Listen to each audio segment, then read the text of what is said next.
किंवा प्रयोजक शिकणार आहोत। माझ्या नंतर एक वाक्य बोला, बाळ पाणी पिते। आता दुसरं वाक्य बोला, आई बाळाला पाणी पाजते। पहिल्या वाक्यामध्ये क्रिया आहे पाणी पिण्याची, पण क्रिया कोण करत आहे? बाळ। कर्ता कोण आहे? बाळ। आता दुसऱ्या वाक्यामध्ये क्रिया पिण्याची नाही तर पाजण्याची आहे, म्हणजे आई काय करते? बाळाला पाणी पाजते। मग का तर पहिल्या वाक्यामध्ये बाळ स्वतः पाणी पिण्याची क्रिया करते आणि दुसऱ्या वाक्यामध्ये आई बाळाला पाणी पाजते। म्हणजेच काय आहे?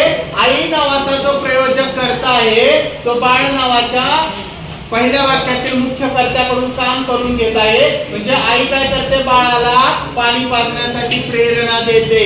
म्हणजे प्रयोजक कर्त्याकडून कार्य करवून घेतो। ठीक आहे। आता बघा दुसरा आहे, आपण हे करूया प्रयोजक कर्ता। तर प्रयोजक जो कर्ता आहे, प्रयोजक कर्ता कशाला म्हणतात? तर जो कर्त्याकडून काम करून घेतो किंवा कर्त्याला कार्य करण्यासाठी प्रेरित करतो त्याला प्रयोजक कर्ता। मग हा झाला कर्ता, मग आई झाला। आई कोणता कर्ता झाला? प्रयोजक कर्ता। कोणता कर्ता झाला? प्रयोजक कर्ता। कारण प्रयोजक कर्ता तो असतो जो प्रयोजक कर्ता दुसऱ्या कर्त्याकडून कार्य करण्यासाठी, म्हणजे प्रयोजक कर्ता दुसऱ्या कर्त्यास कार्य करण्यासाठी प्रेरित करतो, प्रेरणा देतो। मूळ वाक्याचे रूपांतर प्रयोजक वाक्यामध्ये जर केले तर प्रयोजक कर्ता प्रथमेत असतो। जसं इथे आई आहे, ही आई काय आहे? आई प्रथमेमध्ये आहे। आणि जो मूळ वाक्यातील, जसं हा बाळ आहे, हे मूळ वाक्यातील जो कर्ता असतो तो द्वितीय विभक्तीमध्ये जातो। जसं बघा इथे बाळ आहे तर द्वितीय विभक्ती सलाते, म्हणजे इथे बाळ आहे तर आई बाळ पाणी पाजते असं नाही, तर काय होणार? आई बाळाला पाणी पाजते। म्हणजे या ठिकाणी मूळ वाक्यामध्ये काय आहे? झाड वाढते म्हणजे वृक्ष वर्धते। म्हणजे वाढण्याची क्रिया कोण करते? झाड। म्हणजे झाड प्रथम विभक्तीत आहे। मात्र इथे आपण प्रयोजक वाक्य केले, बालिका झाडाला वाढवते। मग आता हा प्रयोजक कर्ता झाला प्रथमेत आणि हा जो मूळ कर्ता आहे तो गेला द्वितीयामध्ये। वाढते वाढवते म्हणजे सामान्य क्रियापदाचं रूपांतर कशामध्ये झालं? सामान्य क्रियापदाचं प्रयोजक क्रियापदामध्ये। वरील वाक्य माझ्या नंतर बोला, बालिका चित्रम पश्यति। हे झालं मूळ वाक्य। कोणतं झालं? मूळ वाक्य। हे मूळ वाक्य। दुसरा आहे बोला, सखी बालिका चित्रम दर्शयति। हे झालं प्रयोजक वाक्य। वाक्यामध्ये बालिका काय करते? चित्र पाहते। आणि दुसऱ्या वाक्यामध्ये काय आहे? मैत्रीण काय करते? बालिकेला चित्र दाखवते। म्हणजे पहिल्यामध्ये पाहते आणि दुसऱ्यामध्ये दाखवते। पुढे बोला, यानम चलती बोला, यानम चलती। पहिल्या वाक्यामध्ये वाहन चालते, काय करते? वाहन चालते।